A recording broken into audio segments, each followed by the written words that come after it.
తన సహోదరునికి లేమి కలుట చూచియు అతని ఎడల ఏమాత్రమును కనికరము చూపని వానియందు దేవుని ప్రేమ ఎలాగు నిలుచును? చిన్నపిల్లలారా, మాటతోనూ నాలుగుతోనూ కాక క్రియలతోనూ సత్యముతోనూ ప్రేమింతుము. ఇందువలన మనము సత్య సంబంధులమని ఎరుగుదుము. దేవుడు మన హృదయముల కంటే అధికుడై సమస్తమును ఎరిగి ఉన్నాడు గనక మన హృదయము ఏ ఏ విషయములలో మన యందు దోషారోపణ చేయునో ఆయా విషయములలో ఆయన ఎదుట మన హృదయములను సమ్మతి పరుచుకొందుము.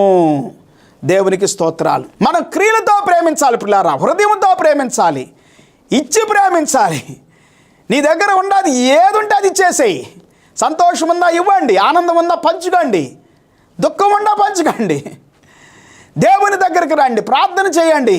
నీ దేవుడు కనికరం చూపేవాడు, మొర వినేవాడు, ప్రార్థన వినేవాడు, సహాయం చేసేవాడు, గొప్పవాడు, శక్తిమంతుడు, మహోన్నతుడు. ప్రార్థన చేసుకుందాం.